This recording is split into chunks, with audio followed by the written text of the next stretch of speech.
아브라함이라는 인물을 우리가 너무 자주 듣다가 보니까 굉장히 친근하지만 아브라함이 살았던 시대는 주전 2100년, 국사 시간에 배운 걸로, 세계사 시간에 배운 걸로 따지면요, 청동기 시대 사람입니다. 그래도 감이 안 오시죠? 단군 왕검이 고조선을 건립할 때가 주전 2333년이니까 여러분, 아브라함하고 단군 왕검하고 기껏해야 한 200년밖에 차이 안 나는 어마어마한 옛날 사람입니다. 그런데 우리가 보고 있는 이 아브라함에 대한 이야기가 얼마나 오래전 이야기인지, 성경의 역사가 얼마나 또한 오래되었는지, 그럼에도 불구하고 여전히 생명력 있는 하나님의 말씀으로 우리를 살리고 있는지 우리는 다시 한번 생각하게 되죠. 이 아브라함이 원래 태어났을 때 이름을 아브람이라고 지어 주었습니다. 아버지가 자식에게 이름을 지어 주면서 저는 이런 이름의 뜻은 참 이상한 것 같습니다. 아브라함의 뜻이 뭔가 하면 아버지는 고귀하다. 여러분, 아들 이름을 지어주면서 네 아버지는 고귀하다, 이렇게 이름 지어주는 거 참 이상하잖아요. 근데 어쨌든 아브라함의 뜻은 그렇습니다. 그런데 창세기 17장쯤 넘어가 보면 하나님께서 아브라함의 이름을 고쳐주시죠. 아브라함으로 고쳐주십니다. 원래 아브람이라는 이름은 아버지는 고귀하다라고 이야기했지만 하나님은 네가 네 아버지를 고귀하게 여기는 사람이 아니라 너 자신이 열국의 아버지가 되기를 원한다. 바로 이런 의미를 가지고 아브람을 아브라함으로 고쳐주신 거죠. 여러분, 하나님께서 여러분에게 남을 위해 살아가지만 여러분이 정말로 열국의 아버지와 같은 의미 있는 인생으로 만들어 주시기를 주의 이름으로 축원합니다. 그래서 17장까지 넘어가야 비로소 그의 이름을 아브라함이라고 부를 수는 있지만 우리가 익숙한 이 아브라함이라는 이름을 이 설교를 시작하면서부터 저는 계속 이 호칭으로 이 사람의 인물을 명칭하도록 하겠습니다. 아브라함은 원래 노아의 세 아들 가운데 한 사람인 셈의 후손, 그리고 데라라는 사람의 아들이었습니다. 이 아브라함과 그의 아버지 데라가 살았던 지역은 우르라는 도시였는데, 우르라는 이름의 뜻은 해가 떠오르는 땅이라는 이름 의미라고 합니다. 원래 수메르 사람들이 살았던 지역, 후대는 바벨론 사람들이 살았던 지역, 우리가 잘 아는 것처럼 이 유프라테스 강 인근에 정말로 문명의 번성을 이루었던 그 지역의 주요 도시였습니다. 이 도시는, 또는 국가라고 말할 수 있는 이곳은 몇 번의 번성함과 멸망을 거쳐서 아브라함이 살았던 시대에 아주 최전성기를 이루었다고 합니다. 오늘날 이곳에 대한 지명은 텔 엘 무카이야르라고 부른다고 하는데, 고고학자들이 이 도시를 조사했을 때는 여러분, 도시 안에 골목골목마다, 어귀어귀마다 신을 섬기는 작은 제단들이 그렇게 많다고 합니다. 그리고 이 도시는 수메르 사람들과 또 바벨론 시대를 거치면서 달신을 섬기는 중심지였고요. 그래서 건축물 가운데 지금 사진에 보고 있는 이 지구라트라고 불리워지는 약 5층 정도 규모의 높이에 여러분, 이런 탑들이 일종의 신전이었다고 합니다. 그만큼 큰 신전 또는 골목 어귀어귀에 작은 제단들이 많았던, 아주 많은 신을 섬겼던 지역이 바로 이 우르라는 겁니다. 지역 문화가 그러했기 때문에 아브라함과 그의 아버지 데라 역시 이 문화 속에 살면서 우상을 섬기는 사람들이었습니다. 아브라함보다 한참 후대에 살았던 여호수아가 훗날 백성들에게 이런 말을 했습니다. 여호수아 24장 2절에 여호수아가 모든 백성에게 이르되 이스라엘의 하나님 여호와께서 이같이 말씀하시기를 옛적에 너희의 조상들 곧 아브라함의 아버지 나홀의 아버지 데라가 강 저쪽에 거주하여 다른 신들을 섬겼으나. 다른 신들을 섬겼던 사람, 한마디로 하면 아브라함은 불신 가정, 또는 우상 숭배의 가정에서 태어난 사람이라는 겁니다. 여러분, 우상을 섬기는 신전의 도시에서, 골목마다 제단이 있는 도시에서 태어나 불신 가정에서 태어나 살았던 아브라함도 하나님의 말씀을 듣고 믿음으로 반응했을 때 그가 믿음의 조상이 되었습니다. 우리가 이 세상을 살면서 말 그대로 흙수저를 물고 태어났다고 할지라도 하나님의 말씀에 반응하고 순종하면 주께서 우리의 삶을 정말 위대하게 만들어 주실 줄로 믿습니다. 여러분, 저 역시도 믿지 않는 가정에서, 불신 가정에서 태어나 자랐습니다. 여전히 제사라는 문화 속에서 자랐습니다. 어렸을 때 굉장히 아팠을 때는요, 여러분, 식칼에다가 물을 떨어뜨려 가지고 마시게 하는 그 이상한 것까지 당해봤습니다. 그런데 하나님께서 성경 말씀 가운데 저를 찾아오셔서 저를 부르셔서 오늘날 하나님의 말씀의 지도자로 세워주신 겁니다. 여러분, 얼마나 복된 인생입니까? 여러분도 그렇지요? 옆에 분을 우리 한번 축복하십시다. 당신도 아브라함처럼 믿음의 조상이 되실 겁니다. 하나님의 말씀을 품으면 인생이 변합니다. 하나님의 말씀을 붙잡고 따라가면 인생이 변합니다. 하나님의 말씀을 믿고 순종하면 인생이 변합니다. 타고나지 못한 것 원망하지 말고, 여러분, 가지지 못한 것 원망하기 전에 여러분, 원망한다고 인생 달라지지 않습니다. 삶이 달라지지 않습니다. 지나온 과거는 바뀌지 않습니다. 지금 주어진 자리에서 하나님의 말씀을 붙드는 것만이 내 미래가 달라질 수 있는 가장 빠른 길이라는 것을 우리가 깨닫기를 원합니다. 그런데 여러분, 바로 이런 우상 가정의, 우상 문화의, 우상의 도시에서 우상 섬기며 살던 아브라함에게 하나님께서 찾아와 말씀을 하시는 거죠. 하나님께서 아브라함에게 하셨던 말씀은 두 가지로 이루어져 있습니다. 하나는 약속이에요. 이 약속의 내용을 우리는 지난 주일 이미 살펴보았습니다. 창세기 12장 2절과 3절의 말씀, 바로 내가 너에게 복 주겠다. 너를 복이 되게 하겠다. 이 일을 내가 이루겠다.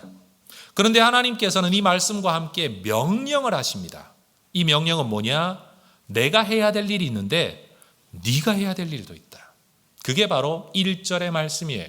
같이 한번 읽어보도록 하겠습니다. 시작. 여호와께서 아브라함에게 이르시되 너는 너의 고향과 친척과 아버지의 집을 떠나 내가 너에게 보여줄 땅으로 가라. 따라 하십시다. 떠나 가라. 다시요. 떠나 가라. 하나님은 아브라함에게 어딘가를 떠나서 어딘가로 가라, 이렇게 명령하고 계십니다. 생명을 요구하시는 게 아닙니다. 돈 내놔라 말씀하지 않았습니다. 헌신해라 이런 말씀도 아닙니다. 내가 너에게 무슨 일을 하려고 한다, 계획이 있다. 그건 네가 복받고 네가 복이 되는 일이다. 그런데 이 일을 위해서 내가 너보고 공부하라는 거 아니다. 이 일을 위해서 네가 대단한 노력을 해야 된다는 것도 아니다. 내가 너에게 일할 수 있으려면 네가 그곳을 떠나야만 하겠다. 이게 하나님께서 아브라함에게 요구하셨던 일입니다. 요즘 우리는 자주 이사합니다. 부모님을 떠나서 분가해보려고, 또는 결혼해서 분가하려고, 때로는 전셋값 때문에, 때로는 자녀 교육 때문에, 때로는 직장의 이동 때문에, 때로는 새로운 곳에서 한번 살아보고 싶어서 요즘은 자주 이사합니다만, 여러분, 말 그대로 이 청동기 시대에 씨족과 부족 사회를 살았던 아브라함 시대는 그런 식으로 이사하는 시대가 아닙니다. 몇 대가 한 집안에 몰려 살아야 할 그런 시대였다는 거죠. 여러분, 오늘처럼 법적으로 치안이 유지되어지고 보장받는 시대에도 내가 살던 나라와 문화를 떠나 어디론가 이민을 간다라는 건 여러분 한두 달 고민해서 결정할 수 있는 일이 아니지 않습니까? 여러분, 비행기를 타고 갔다가 오는 것만 따진다면 하루만 해도 미국 갔다 올 수 있고 유럽 갔다 올 수 있습니다. 이런 시절에 전화가 어디든지 연결되고 얼굴 보고도 통화할 수 있는 이런 시절에도 여러분, 문화가 다른 곳에 가서 산다는 건 결코 쉬운 일이 아닌데, 이 아브라함 시대에 하나님께서 명령하는 이 내용 아마 쉬운 일이 아니었겠죠. 내가 안전을 보장받을 수 있는, 누가 나를 공격해와도 나를 지켜줄 수 있는 최소한의 울타리가 고향, 가족, 친척인데 거기를 떠나라는 겁니다. 여러분, 이때는 우르가 국제적으로 가장 잘 나가는 도시였다는 사실을 또한 잊어버리면 안 됩니다. 편안하게 살기 좋은 곳, 익숙한 것만이 아니라 살기 좋은 곳 떠나서 아무것도 구비되어 있지 않은 곳으로 간다는 거 어려운 일이죠. 여러분, 서울에서 태어나 서울에서만 사신 분들은 이게 당연하다고 여기시겠지만, 여러분 지방에서 서울 올라와 보면 여러분 서울이 얼마나 살기 편한 동네인지 모릅니다. 물론 공기 문제나 오염 문제나 물가 문제는 어렵기는 하지만, 여러분 집 앞에 어디를 가든지 차를 마실 수 있고 영화를 볼 수 있고 책을 살 수 있고 여러분 할 수 있는 게 정말 많죠. 외국을 나가보면 서울이라는 도시가 정말 좋은 도시라는 걸 알게 됩니다. 왜냐하면요, 여러분 한 도시 안에 몇 분만 가면 강이 있고요, 그리고 몇 분만 가면 산이 있어요. 오래 걸려봐야 2시간만 가면 바다를 만납니다. 여러분 한 도시 안에서 철도를 이용할 수 있고 고속도로를 이용할 수 있고 비행기도 이용할 수 있는 도시가 여러분 국제적으로 그렇게 많지 않습니다. 여러분 서울은 정말 좋은 곳입니다. 더군다나 요즘은 지방이 많이 발전되어져서 그나마 다행이지만, 여러분 옛날 시골에 산다 그러면 장 보려면 어떻게 해야 돼요? 3일장, 5일장, 열흘장, 아니면 구멍가게. 그런데 여러분 서울에서 마트 같은 데 어디든지 얼마든지 가서 신선한 뭔가를 얻을 수 있던 사람이, 그런 어떤 가정주부에게 갑자기 남편이 말을 하는 겁니다. 지방 발령 났다. 여러분 얼마나 마음이 갑갑해지시겠어요? 군인으로 따지면 이런 겁니다. 진급할 수 있는 부대에서 정말 중요한 보직을 맡고 있는데 갑자기 저 최전방에 이름도 없는 하급 단위의 부대에 가가지고 진급 대상자의 고려도 되지 않는 자리에 가서 일을 해라? 이거 쉬운 일 아니죠.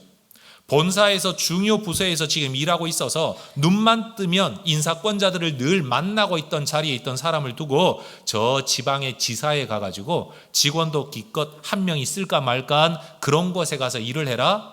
아마 많은 사람들이 기쁨으로 가지 못할 겁니다.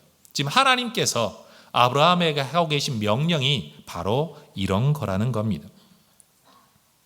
그런데 더 기가 막힌 건요, 하나님께서 떠나라고는 하시는데 어디로 가라는 말씀을 하시지 않았다는 겁니다.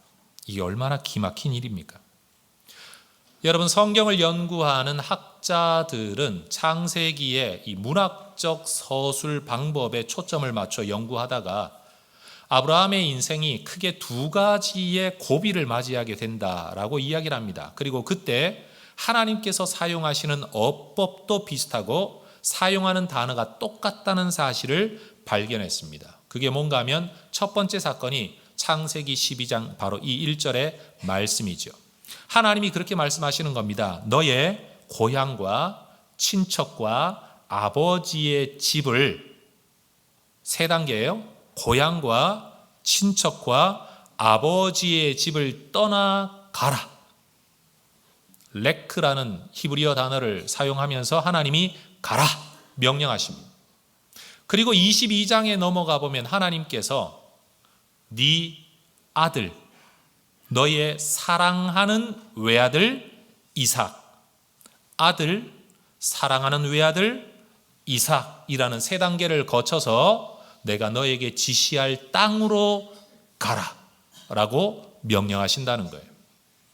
여러분 12장에 고향을 떠날 때와 22장에서 아들을 제사하기 위해 떠나는 이 2번의 순종이 여러분 아브라함 인생에서 정말 중요합니다. 신약 성경 히브리서 11장만 보더라도 왜 아브라함이 믿음의 사람이냐라는 것을 설명하면서 이 2개의 사건을 성경이 기록하죠. 하나님의 명령 앞에 순종했던. 그런 면에서 하나님께서 우리에게 복을 주시기 위해 우리에게는요, 어딘가를 떠나 어디론가 가는 일이 정말 중요하다는 걸 알게 됩니다. 여러분 고향 땅을 떠났던 12장의 사건하고 아들을 바치기 위해 떠났던 22장의 사건이 연결되어 있다라는 사실을 우리는 또한 알 수 있게 되는 거죠. 여러분, 하나님께 복을 받아 세상에 복이 되는 삶을 살기 위해서는 떠남이 정말 중요합니다. 특별히 히브리서 11장 8절은 바로 오늘 우리가 읽었던 이 창세기 12장 1절의 말씀을 인용하면서 이렇게 기록을 합니다. 믿음으로 아브라함은 부르심을 받았을 때에 순종하여 장래의 유업으로 받을 땅에 나아갈새 갈 바를 알지 못하고 나아갔다. 어디로 가야 될지 모르고서도 갔다. 이걸 믿음이라고 이야기를 합니다. 여러분, 아브라함 설교를 시작하면서 저는 아브라함이 아담 이후로 범죄로 말미암아 곤두박질 치는 세상 역사에서 하나님의 구원의 역사가 시작되는 전환점, 내리꼽던 세상 역사가 위로 올라가는 세상 역사로의 전환점이 되는 인물이라고 설명을 드렸습니다. 여러분, 그 연장선에서 여러분 한번 들어보십시오. 아담은 선악을 알게 하는 나무의 열매를 먹으면 죽는다라는 하나님의 말씀을 이미 들었습니다. 내가 살려면 어떻게 해야 되는지 삶의 길을 그는 알고 있었습니다. 그러나 아담은 사는 길을 알고 있었으면서도 순종하지 않고 불순종했습니다. 반면 아브라함은요, 가야 할 길도 알지 못하고도 그는 순종했습니다. 여러분, 말의 짝이 맞으려면요, 알기 때문에 순종하고 모르기 때문에 불순종해야, 이게 정상입니다. 그런데 아담은 알면서도 불순종함으로 인류를 곤두박질치게 만들었지만 아브라함은 모르면서도 순종함으로써 인류를 통한 하나님의 구원 역사의 믿음의 조상이 되었다는 겁니다. 여러분, 꼭 알아야만 순종할 수 있는 게 아닙니다. 여러분, 우리가 하나님 앞에 이런 기도를 참 많이 하죠. 하나님을 믿기 때문에, 하나님이 계시다는 것과 그 하나님이 우리에게 좋은 것 주시는 분이라는 그 성품을 믿기 때문에, 원하는 걸 얼마든지 이룰 수 있는 능력이 있는 분이라는 걸 믿기 때문에 우리는 기도합니다. 어떤 기도를요? 길을 보여주십시오. 뭘 해야 될지 알려주십시오라고 우리는 기도합니다.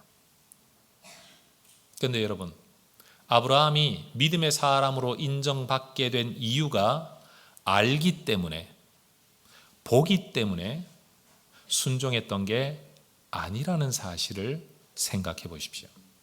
제가 질문을 드려보지요.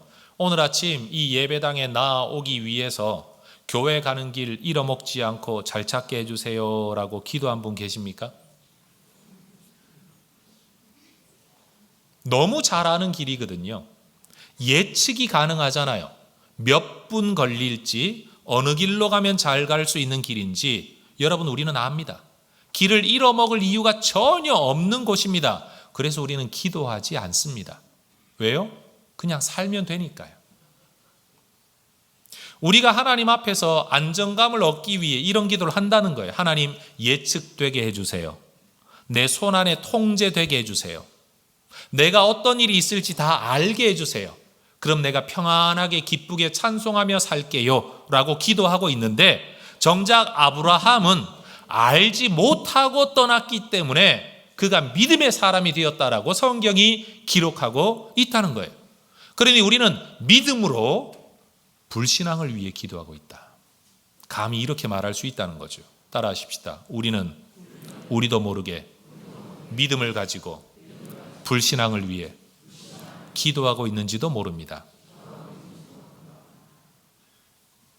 모르면서도 하나님이 나를 사랑하시니까, 하나님이 내게 약속하셨으니까, 하나님이 나와 함께 하시니까, 하나님이 나를 인도하시니까 몰라도 나는 기쁨으로, 감사함으로, 찬송함으로, 평안함으로 이 길을 가겠다. 이 태도가 믿음이라는 거예요.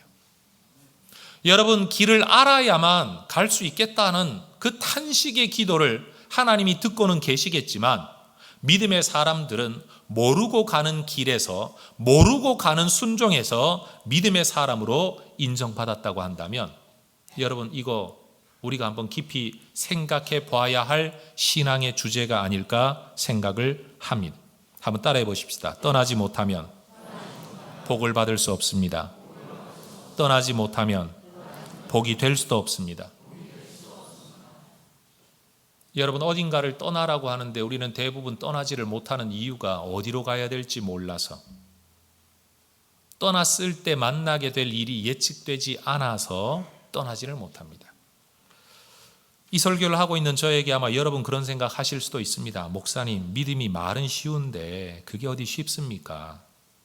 여러분, 제게, 여기 앉아있는 어떤 분보다도 제게 이 성경 구절이 가장 어렵습니다. 왜냐하면 제 성향 때문에요.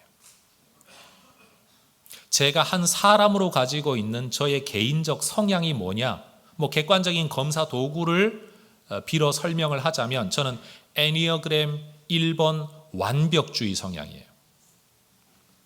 완벽주의 성향은 완벽해야 된다가 아니고요, 모든 상황이 예측 가능해야 되고 통제되어져야 마음의 평안을 느끼는 사람들이에요. 이런 사람들은 상황이 예측이 안 되고 준비되어져 있고 통제가 되지 않으면 자기도 모르는 분노가 분출되어 나오는 감정의 허점을 가진 사람들이 바로 이 완벽주의 애니어그램 1번 성향의 사람이에요. 그러니 여러분, 저 같은 사람에게 지금 하나님이 지금 아브라함 이야기를 하고 계신 거예요. 예측도 안 되고 준비도 안 돼 있고 통제도 안 되는, 갈 바를 알지 못하고 무슨 일이 생길지 전혀 모르는 곳으로 너 떠나야 된다. 여러분, 이 말씀을 하시면 여러분, 듣고 있는 여러분이 아니라 이 설교를 하고 있는 제 마음이 사실은 제일 불편하고 힘들어요. 어떻게 이렇게 살지, 인간이? 사람이 어떻게 이렇게 살 수 있나? 불확실성 속에서, 예측 불가능 속에서 아무런 준비 없이 어떻게 사람이 그러고 살 수 있나? 이게 제 질문입니다. 제 질문. 그런데 여러분, 이 말씀을 전달해야 될 사람의 입장에서 저 스스로를 납득시키고 설득하기 위해 저는 세 가지 과정이 필요한 것 같아요. 첫 번째는요, 떠나라라는 말씀이 너무 어렵게 느껴진다면 그 말씀 잠깐 내려놓고 여러분 스스로에게 이 질문을 한번 해 보십시오. 떠나라는 말씀이 너무 부담스럽고 어려워서 못하겠다, 그 생각 말고, 그러면 떠나지 않는다면, 살던 대로 산다면 누가 내게 복 준다고 약속은 했나? 떠나지 않고 지금 이 자리에서 살던 대로 계속 살아간다면 복 받는 삶을 살 거라고 나는 장담할 수 있나? 여러분, 한번 속으로 대답해 보십시오. 어떤 변화도 일으키지 말고 어떤 움직임도 하지 않고 살아왔던 모습대로 그냥 사세요. 살 수 있죠. 그런데 여러분, 그런 삶에 여러분에게 복 받는 것, 복 되는 것, 또는 여러분이 꿈꾸는 어떤 변화와 기대가 여러분 이루어질 거라고 누가 장담해 주셨습니까?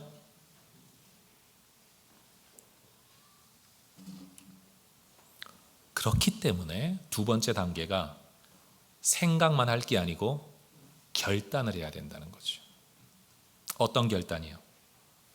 이 자리에서 이대로 살다가 살던 대로의 생을 살다가 인생을 마칠 건지, 아니면 약속하신 그 말씀이 이루어지기를 기대하고 도전을 하든지.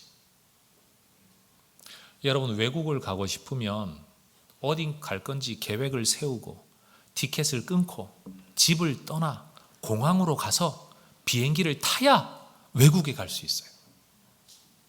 그런데 외국에는 가고 싶다 하면서 티켓 끊지도 않고 비행기를 타지도 않고, 여러분, 그런다고 해서 누가 여러분을 외국으로 데려다 주겠습니까? 따라하십시다. 변하기를 원한다면 결단이 필요합니다. 여러분, 하나님의 말씀이 얼마나 좋습니까? 내가 너에게 복을 주겠다, 내가 너를 복을 삼겠다, 이 말씀은 좋지만 여러분, 이 말씀을 품고 앉아 있는다고 해가지고 그 일이 이루어지는 게 아니라는 거예요. 오늘 내가 뭔가를 떠나야 되는 이 일 자체가 너무 부담스럽고 힘겹게 여겨질 때 우리는 우리 스스로를 설득해야 됩니다. 어떻게 설득하느냐? 명령만 주어진 게 아니라 명령에 따른 약속이 주어져 있는데 이 약속을 되새기는 거죠. 그 약속이 뭡니까? 바로 창세기 12장 2절과 3절 말씀이에요. 지난주 살펴보았던 이 말씀을 다시 한번 같이 읽어볼까요? 자, 시작. 내가 너로 큰 민족을 이루고 내게 복을 주어 내 이름을 창대하게 하리니 너는 복이 될지라.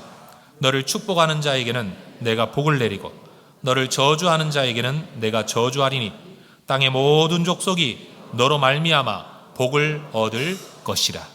여러분, 이 말씀이 여러분 인생에 실현되기를 원하십니까? 그럼 이 말씀이 실현되려면 하나님이 이 일을 이루시겠다고 약속하셨는데 이 일이 이루어지려면 우리는 뭘 해야 되죠? 뭘 해야 되죠? 떠나라. 떠나라. 여러분, 살던 곳에서 살던 방식대로 계속 살아가는 사람에게서 변화를 기대하는 건 말 그대로 우물에 가서 숭늉 구하는 것 같은 기대일 겁니다. 논리적으로 이렇게 설명할 수 있죠. 과거 내가 살아왔던 삶의 방식이 오늘의 나를 만들었다면 오늘 내가 선택하는 내 삶의 방식이 미래의 나를 만들 거다. 이 너무 평범한 진리 아닙니까? 그렇다면 오늘 내가 미래의 어떤 삶을 바라보고 어떤 선택을 할 거냐? 저는 바로 아브라함에게 주셨던 하나님의 말씀, 네가 우상을 섬기는 이 도시, 엄청난 거대 도시이기는 하지만 골목마다 제단이 있고 어기어기마다 신전이 있는 이 도시를 떠나 내가 너에게 지시할 땅, 보여줄 땅으로만 간다면 내가 너를 복이 되게 하겠다. 우리에게 요구되어지는 책임이 있다는 겁니다. 올 한 해 어쩌면 하나님께서 여러분에게 정말로 복을 주시려고 또는 복이 되게 하시려고 무언가를 떠나라고 말씀하고 있는지도 모릅니다. 이게 아브라함에게 주셨던 말씀만이 아니라 내게도 동일하게 주시는 말씀일 수 있습니다. 모든 걸 떠나라는 거 아닙니다. 아브라함도요, 고향 떠날 때 아내 떠나온 건 아니고 아내 데리고 왔고요. 일정한 기간 동안엔 아버지와 함께 여행했고요. 또 일정한 기간 동안에는 조카 롯과도 함께 여행을 했죠. 그 과정을 거쳐 결국은 그가 홀로 남았고 하나님께서 그에게 말 그대로 열국의 아버지가 되는 복의 근원되게 만들어 주셨죠. 모든 것을 떠나라는 게 아닙니다. 내 삶의 어떤 것을 떠나야 하나님이 일하실 수 있다는 사실이죠. 저는 오늘 몇 개의 성경 구절을 읽음으로써 이 설교를 마치려고 합니다. 이 성경 구절을 읽는 동안에 하나님께서 혹여나 우리에게, 여러분 각자에게 내가 떠나야 할 것이 뭔지를 하나님께서 말씀해 주시면 참 좋겠습니다. 아브라함에게는 고향, 친척, 아버지 집이라고 아주 명시적으로 말씀을 해 주셨는데 우리에게는 과연 하나님께서 어떤 성령의 감동으로 내가 떠나야 할 것을 알게 해 주실지 하나님의 말씀을 같이 한번 읽어보면 좋겠습니다. 아브라함에게는 떠나라라는 말씀을 하셨는데 신약 성경으로 넘어오면 벗어버려라 이런 구절이 참 많이 등장합니다. 여러분 그런 구절들을 여러분과 함께 읽어보려고 합니다. 화면을 보시고 합독하도록 하겠습니다. 첫 번째 성경 구절은 히브리서 12장 1절입니다. 시작. 이러므로 우리에게 구름같이 둘러싼 허다한 증인들이 있으니 모든 무거운 것과 얽매이기 쉬운 죄를 벗어버리고 인내로서 우리 앞에 당한 경주를 하며. 에베소서 4장 22절 읽습니다. 너희는 유혹의 욕심을 따라 썩어져가는 구습을 따르는 옛 사람을 벗어버리고. 골로새서 3장 8절과 9절을 읽겠습니다. 이제는 너희가 이 모든 것을 벗어버리라. 곧 분함과 노여움과 악의와 비방과 너희 입에 부끄러운 말이라. 너희가 서로 거짓말을 하지 말라. 옛 사람과 그 행위를 벗어 버리고. 로마서 13장 12절에서 14절입니다. 밤이 깊고 낮이 가까웠으니 그러므로 우리가 어둠의 일을 벗고 빛의 갑옷을 입자. 낮에와 같이 단정히 행하고 방탕하거나 술 취하지 말며 음란하거나 호색하지 말며 다투거나 시기하지 말고 오직 주 예수 그리스도로 옷 입고 정욕을 위하여 육신의 일을 도모하지 말라. 올 한 해 우리 하나님께서 떠나라고 말씀하시는 이 영역에서 만약 우리가 결심하고 갈 바를 알지 못하지만 그래도 떠나려고 한다면, 그리고 걸음을 옮긴다면 주께서 우리를 빛 가운데로, 은혜 가운데로, 복 가운데로 인도하실 줄로 믿습니다. 기도하겠습니다.